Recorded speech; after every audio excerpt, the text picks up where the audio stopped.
This is the Wednesday talk of the 2024 Pari-Nirvana Sesshin. Happy Valentine's Day to those of you who celebrate.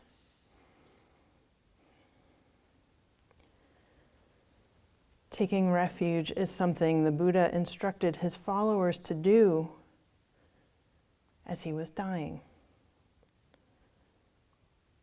I want to talk a little bit about this, the Buddha's advice to his followers before his death around taking refuge. And I would like to unpack the second of our 5 invitations from Frank Ostaseski, welcome everything, push away nothing. And some ways we might do this. And in doing so, truly preparing for our deaths and living our lives fully.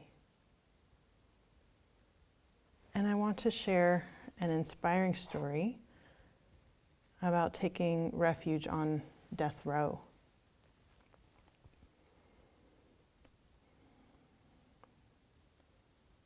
In the Mahayana Pari-Nirvana Sutra, Pari-Nirvana Sutra, Ananda, who was the Buddha's cousin and attendant, often stands out as a voice filled with empathy, emotion, and heart.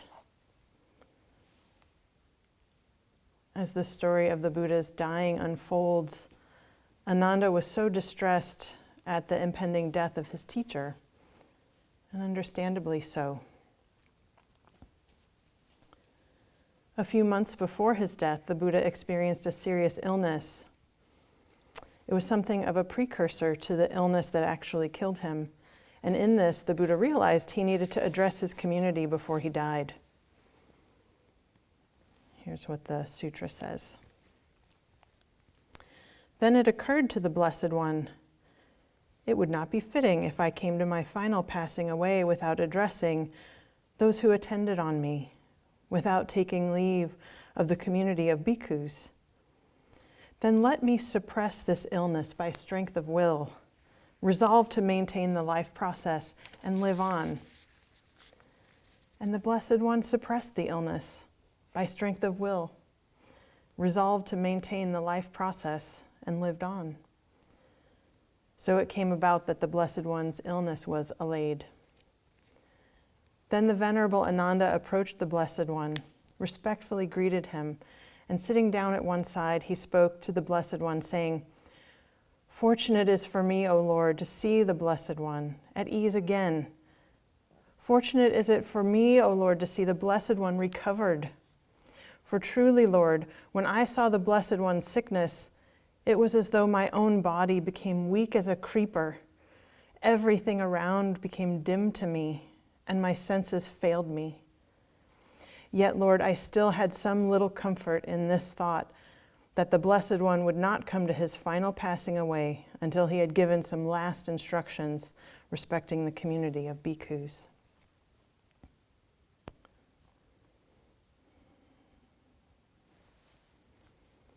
I just love the presence of Ananda in these teachings.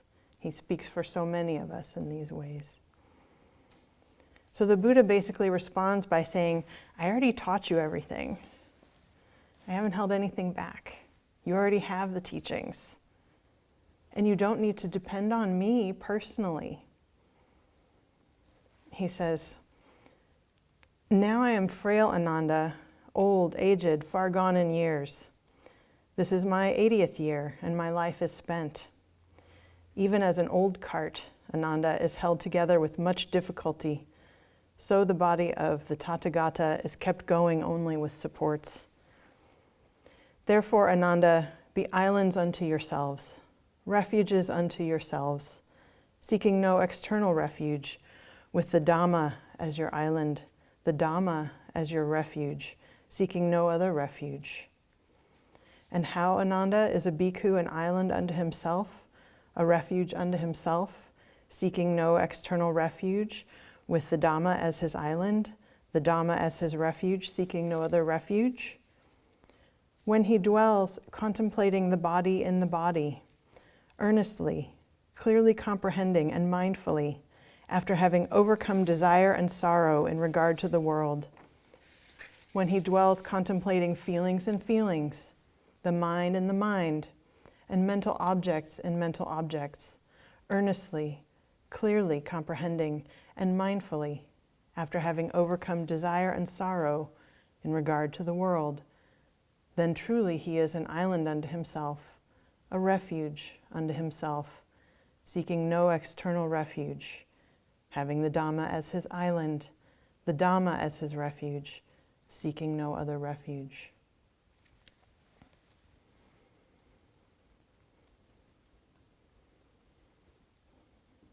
You may recognize these words as an echo of the Satipatthana Sutra, the instructions found in the 4 foundations of mindfulness.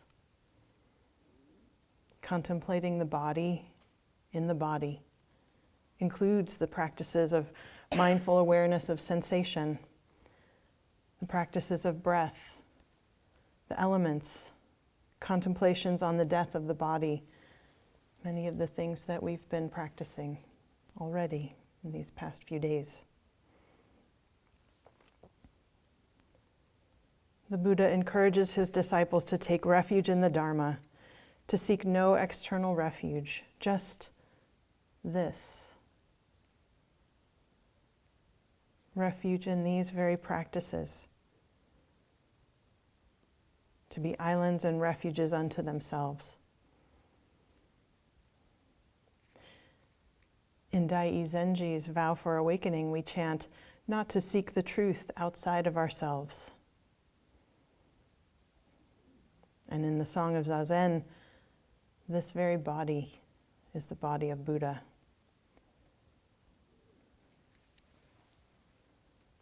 But what do we actually take refuge in? It's so easy to become confused. How often do we take refuge in our smartphone? Whenever there's an awkward social moment, a moment of waiting, or God forbid, a moment of not knowing something. Or, for example, when I was at Tassajara earlier this year for the Wildland Firefighter Retreat, as the firefighters were helping each other unpack luggage upon our arrival, I heard one of them say, as he was hefting something out of the car, probably my huge suitcase, "We pack our insecurities." Now, these are people that have to carry a 40-pound pack and hook it up and down a bunch of hills and then go dig trenches. So packing is one of their superpowers. We pack our insecurities. That echoed in my mind all week, and it continues to. Though in my defense, I did have to pack a bunch of supplies from our mala bracelet making workshop, so a lot of it was beads.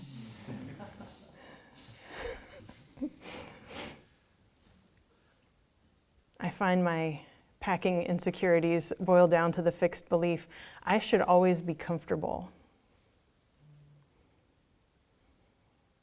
Or even just picking out what jacket to wear in the Pacific Northwest. The fleece, the raincoat, the puffy, the sweater, the vest, all of the above. What if I'm uncomfortable? Like the vast pile of stuff we may have accumulated or that has flowed through our lives. The pile of identities we have accumulated or struggle to keep. Is this what we are taking refuge in?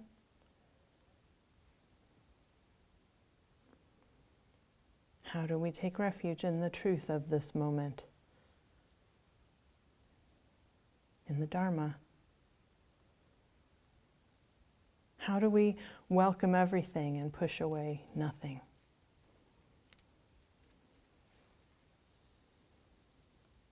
Here we practice bringing awareness to experience, being open to and accepting our experience, not identifying with or reifying our thoughts, not believing our thoughts. It's one thing to have thoughts. Don't beat yourself up too much for that. But it's another thing to believe them. That's a whole other level. So how do we shift this pattern?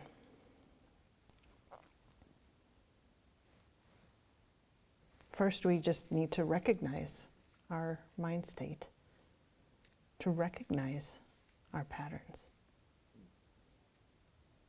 When we just sit here and attend to the breath, our patterns reveal themselves, don't they? Patterns may reveal themselves as craving or aversion or checking out. Our patterns might be patterns and habits of behavior, but those behaviors may not be available here in the sesshin setting. So we really can feel or notice our cravings for them. Our habits of mind are just more visible in this schedule, in this practice.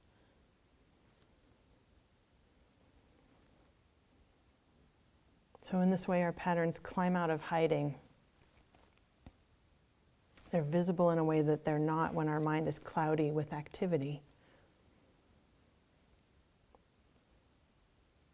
So there's no need to freak out about this, though it is kind of horrifying at the beginning of our practice to lift up the rug and see what's under there.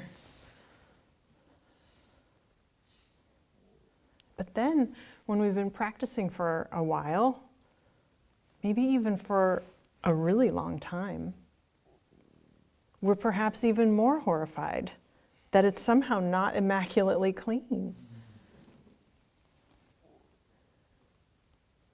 But we don't say, but I cleaned my house last month. There must be something wrong with me. It's just how it is.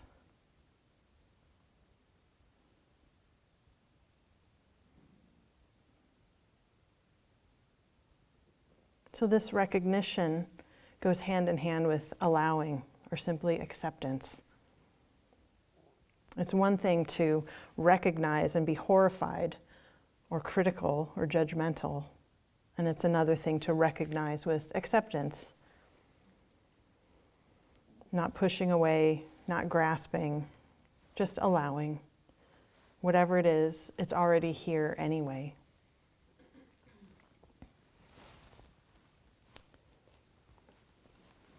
So I'd like to read from Frank Ostaszewski's 5 Invitations.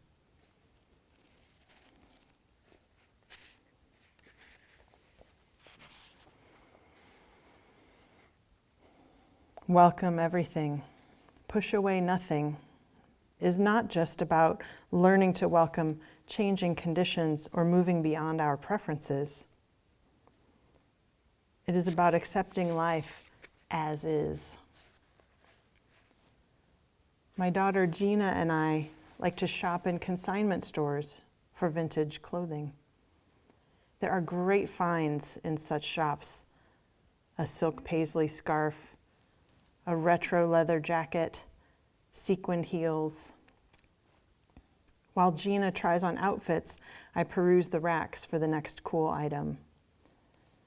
Many of the clothes have a small stain, a missing button, or a slight tear in the fabric. I noticed in one store, all of the clothes carried a cardboard tag with the price and the disclaimer, "As is."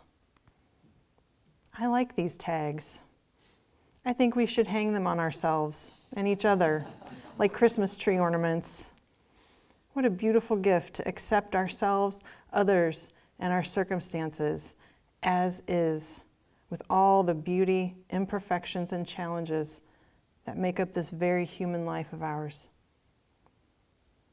To welcome everything and push away nothing is an invitation to discover a deeper dimension of our humanity, to tap into something beyond our habitual selves. We can gain access to some part of us that includes but is not driven by our reactivity. The only thing our personalities have to work with is their own history. But if all we have to meet the current situation with is our habitual response, then we are bound to keep getting the same results. We generally identify ourselves with the contents of our awareness, with our opinions, memories, desires, aversions, self-concepts, and other mental and emotional fixations. However, in welcoming everything, we allow our identities to rest in awareness itself. I just want to repeat that one. We generally identify ourselves with the contents of our awareness. However, in welcoming everything, we allow our identities to rest in awareness itself. Awareness offers a completely different vantage point that doesn't need to push anything away. It isn't separate from anything else. It is, by definition, open, receptive, and responsive. When we engage that aspect of our being, an open and unbiased awareness allows us to see through the obstacles that are clouding our view. Awareness gives us the possibility to know and understand, and this means we have the possibility to find happiness and freedom. Welcome everything, push away nothing is neither a foolish nor an idealistic invitation. On the contrary, it is eminently practical. Accepting life as is means that we make peace with things as they are, rather than trying to force them to be the way we want them to be and getting frustrated that we can't. Instead of spinning a story that we then try to live into, we open to the way things are and accept that we are completely human.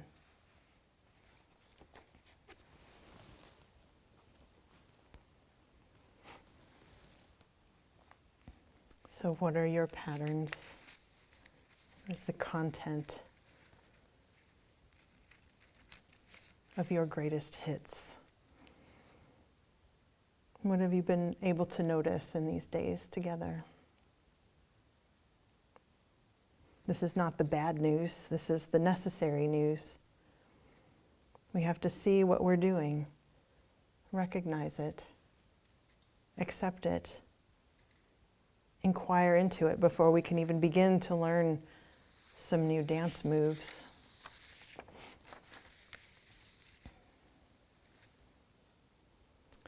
Our patterns usually involve some fixed ideas. As we sit and look right here, and with practice, we can see how they contribute to suffering. This believing our thoughts, wanting something else, not wanting our experience. Our fixed ideas might be judgments about ourselves, about others. We want to be right. We want to be good. We want to be safe or blameless. We want to be comfortable. We want to be unencumbered by thoughts. We want things to be simple. Sometimes black and white thinking brings us to a degree of comfort when we are experiencing the groundlessness of reality.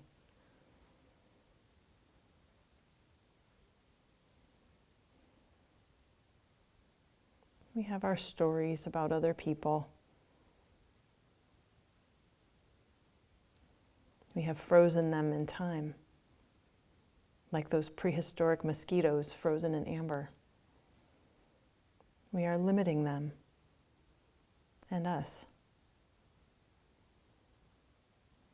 with these beliefs like, that's just how I am, or I am right, they are wrong, or I am failing, I am worthless, I am undeserving, or there are good guys and bad guys and I know who they are.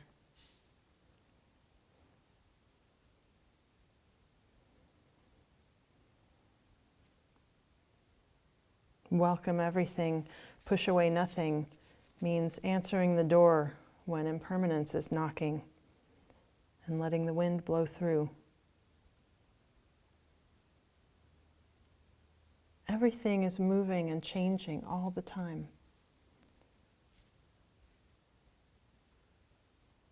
Can we recognize our habits of mind? The patterns that we have certainly inherited from beginningless generations or lifetimes of ignorance. In this way, it's not even personal. But it is our responsibility to take care of our mind state, because this is what informs our thoughts, our feelings, our words, our actions.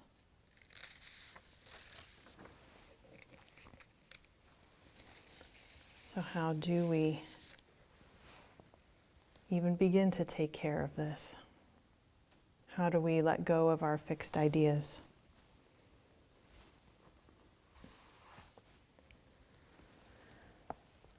Korean Zen master Daihong,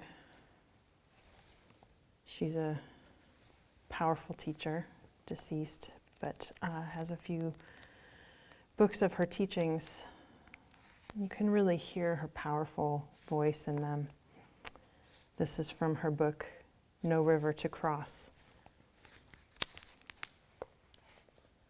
And trust and let go of everything, she says.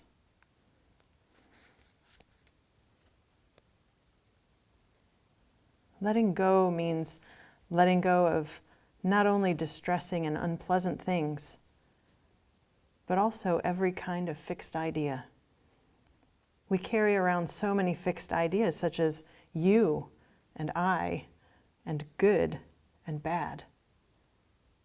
You made all these fixed ideas, and as long as you cling to them, it's impossible for you to become one with your true nature.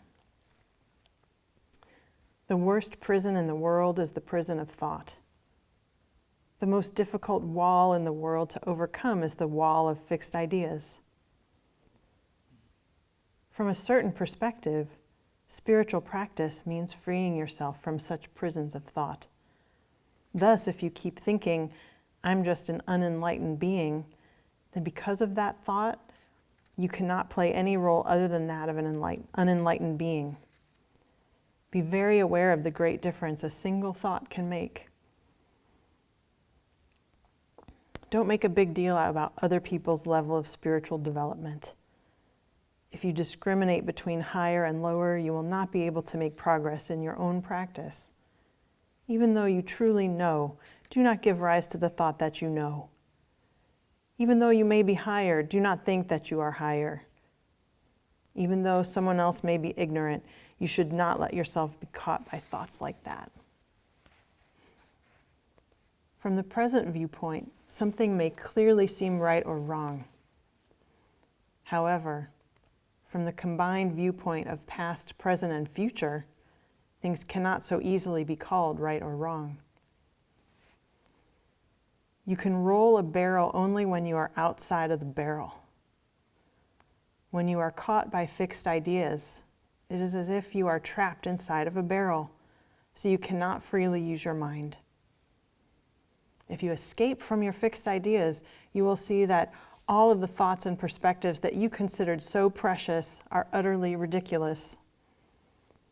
Mind is formless and can freely go anywhere in the universe, So if you give rise to thoughts in a wise and all-embracing manner, you can escape from the barrel, from bondage, and from the prison that has no bars. How can you freely use your mind unless you first step outside of your own fixed ideas? Fixed ideas are like a wisp of cloud or smoke, but nonetheless, people find themselves blocked or captured by these. You would laugh if you saw someone tripped by a cloud, or if someone claimed that they were imprisoned by the air. But in fact, people are endlessly being trapped by things no more substantial than air or clouds. They make a wall with their mind, and then it imprisons them. Inherently, there is no wall or anything to trip over. These things are mirages they've created from the thoughts they gave rise to.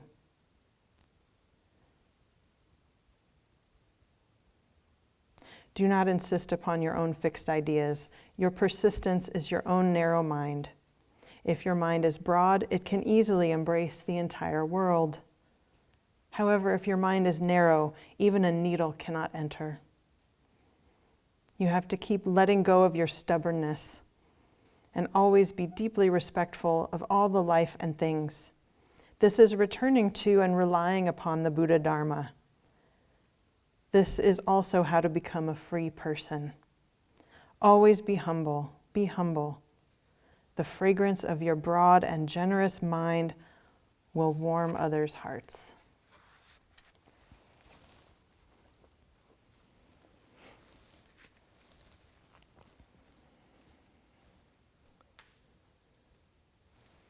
Warming others' hearts with our practice. We warm others' hearts with our own habits of warmth towards ourselves and others. And we can cultivate this broad, inclusive, accepting mind.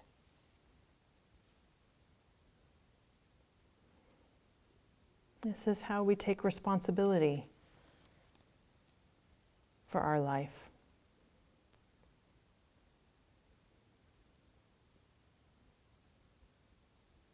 We can atone, we can acknowledge.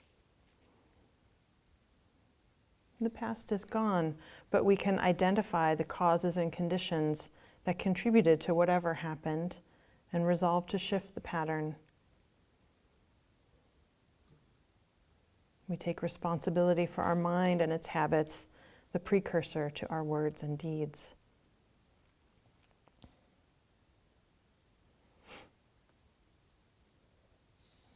How our minds work.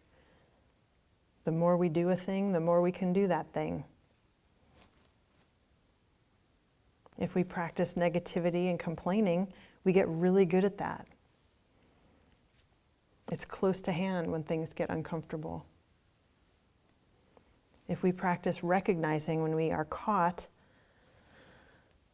allowing the experience, inquiring into it with kindness, and not freezing ourselves or others into some permanent shape, we are that much closer to cultivating a warm heart that can arise even in extremely difficult circumstances.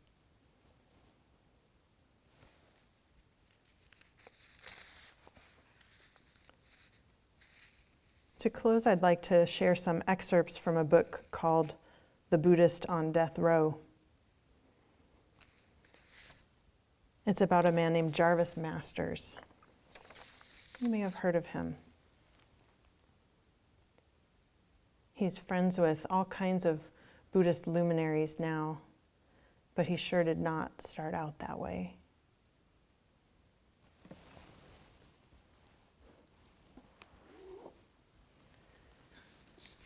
So I'll read the synopsis of his life here from the book jacket. It goes much more deeply into his early life.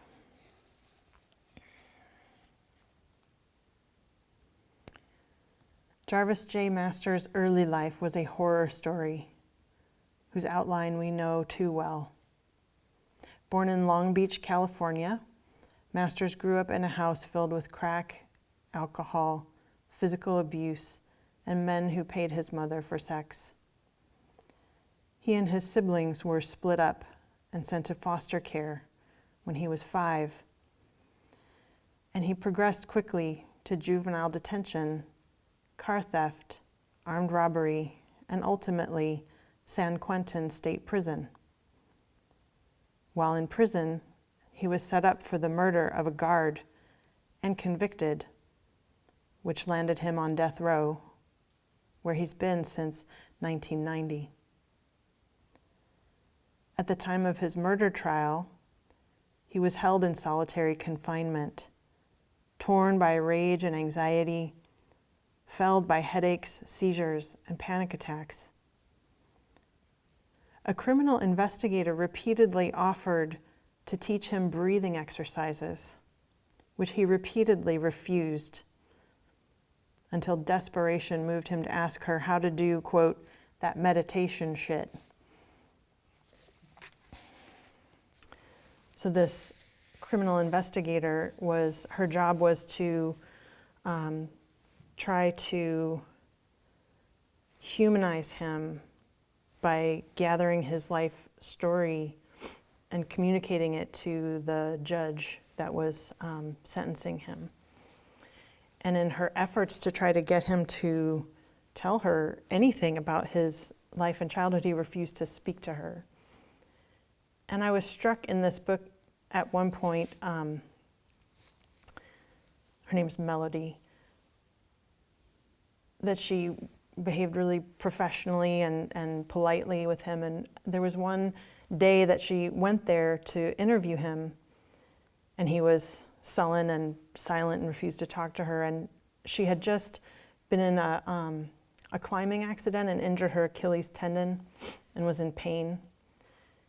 And she yelled at him when he refused to talk to her. She said, "Do you think this is a joke? They want to kill you."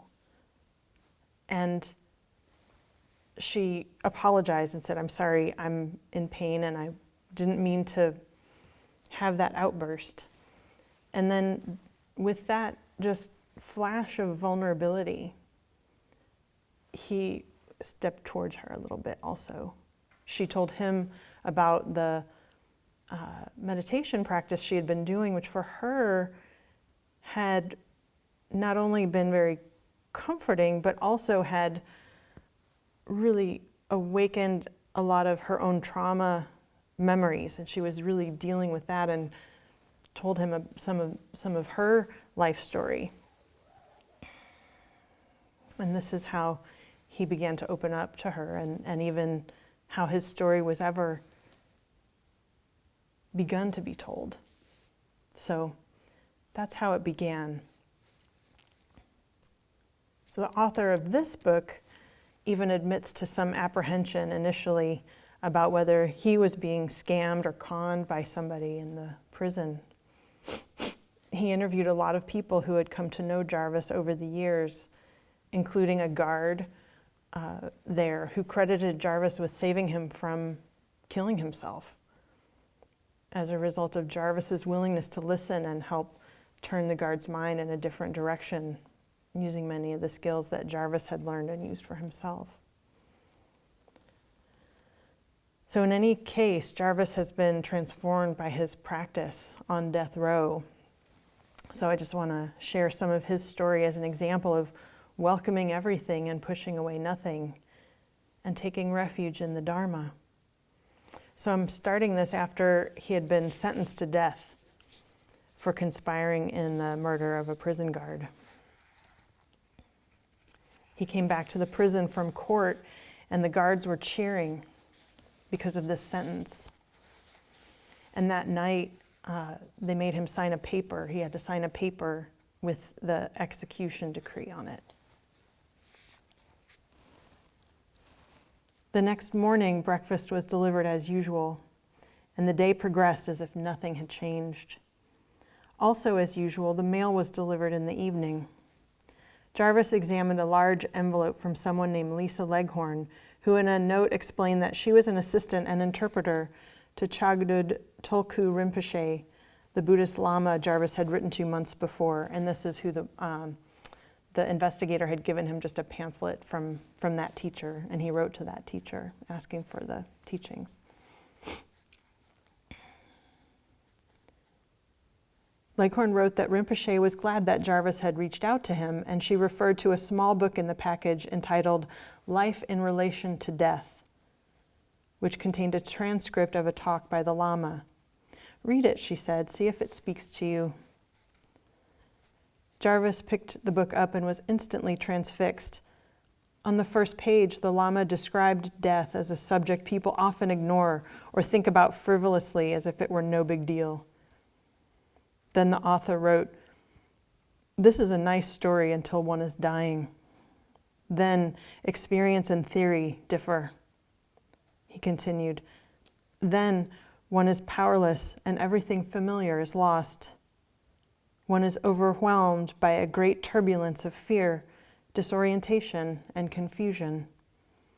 For this reason, it is essential to prepare well in advance for the moment when the mind and body separate." Jarvis closed the book and breathed deeply. A familiar, choking emotion welled up in him, anguish. But he read on.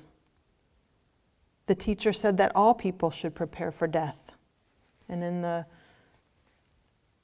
booklet, he outlined various approaches for doing that. Jarvis read through them quickly until he got to one that made him shudder. People should ask themselves 2 questions every night before bed. If I die tonight in my sleep, what have I done with my life? Have I been of benefit or have I caused harm? Jarvis needed no time to ponder his answer. He knew that he'd benefited no one and he'd caused immeasurable harm. He read all night. Dawn was breaking as he turned the final page, but he was wide awake. He didn't believe in omens, but he reeled at the thought that during his first day on death row, the mail had brought him a guide to dying. So he wrote back to the Rinpoche. Prison mail was slow, and it took a month for him to hear back from the Lama, who said he'd understood Jarvis's confusion and fear, but assured him that he was fortunate. His situation was a gift. You can use your circumstances for your betterment and to benefit others, he said. The thought appalled Jarvis. Being on death row was no gift. The Lama wrote that all people have been sentenced to death. In that way, Jarvis wasn't unique. That idea angered Jarvis too. Yes, he thought everyone's going to die, but not everyone is living 100 yards from the site of their execution.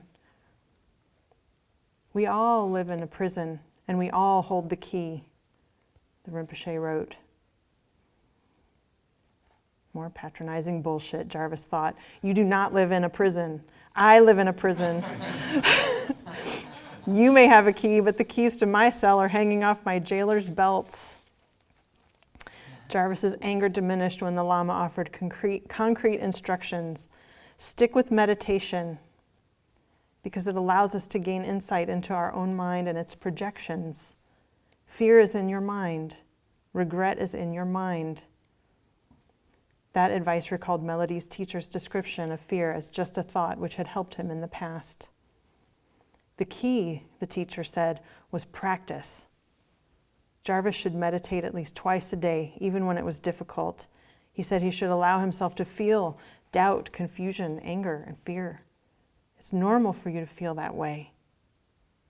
Finally, the Lama said, if you need help, we're here for you. You are like family now. A new family. When Jarvis read that word, the last remnants of anger melted away.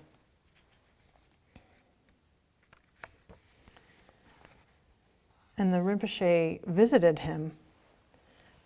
Important to note that this Rinpoche fled Tibet the same time as the Dalai Lama and had lost many family members and had endured torture and deprivation, and told Jarvis that the group he fled with survived by study, prayer, and meditation.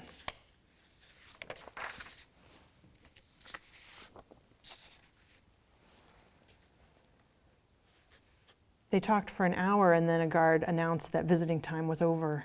The Lama spoke again. "You may not understand now, but it is your karma to be here," he said. "I said you are fortunate. As hard as it is to accept, this is where you have to be now. You may not see it, but you are fortunate to be in a place where you can know humanity's suffering and learn to see the perfection of all beings and yourself. Learn to see their perfection." As the guard unlocked the door, Lisa spoke again. She's the translator. "Rinpoche reminds you to meditate every day. In your situation, it will help you more than anything else."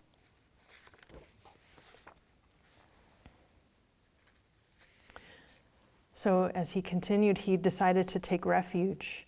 And they had a refuge ceremony, an empowerment ceremony, which in this tradition, there's lots of full prostration bows, but they couldn't do that. He couldn't bring in any of the holy implements to do the ceremony.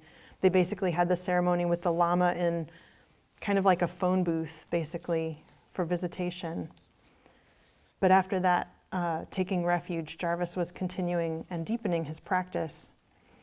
And so here he is in talking to his translator, Lisa, the Rinpoche's translator.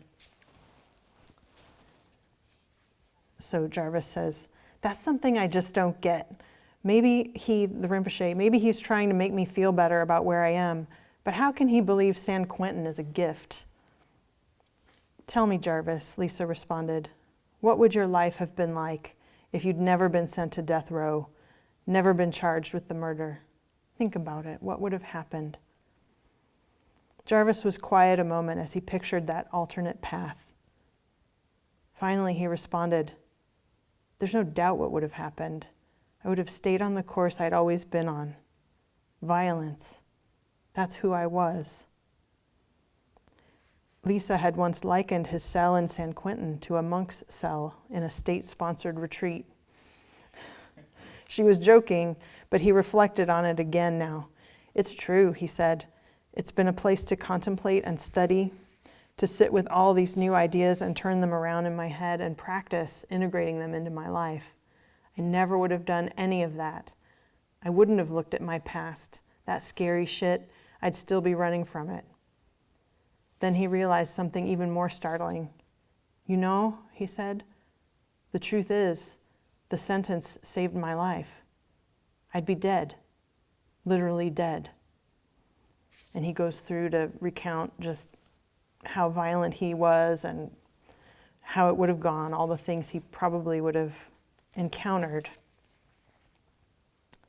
He envisioned it. "Yeah, I would have been in a body bag or put someone in one. Finally, even if I survived that," he saw it clearly, "I would have been the same person I was before, spiritually dead." That last thought shook him up. He continued, "So yeah, in that way, the death penalty saved my life and gave me my life.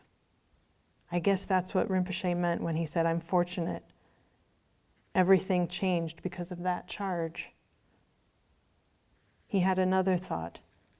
"I never would have meditated, never would have learned about Buddhism, never would have been with the guards. Never would have been interested, never would have met Rinpoche."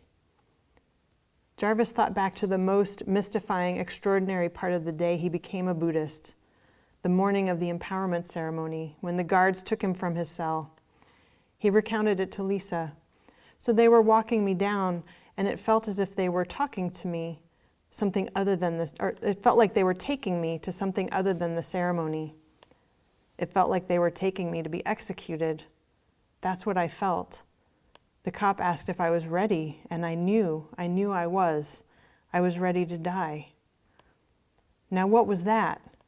I think I understand now. The person I'd been was ready to die, and did die that day. My old self died.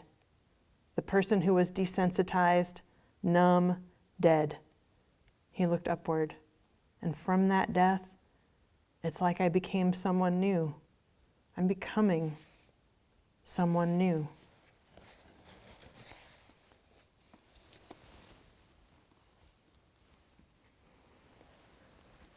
everything is changing. Who we think we are is anything but fixed. For Jarvis Masters, a death sentence that could kill him had given him his life.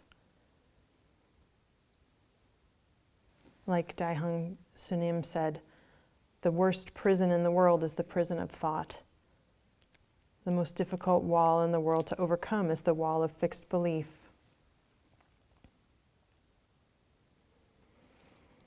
This includes the belief that we are not subject to death. So please keep doing the "this person could die tonight" practice, including this person, as you breathe your breaths throughout the day, that it may be your last. I certainly am happy to be spending potentially my last day with all of you. We are all in this together. Thank you for supporting each other as we go deeper into the practice. Please continue to be diligent and kind, and just do your best. Thank you.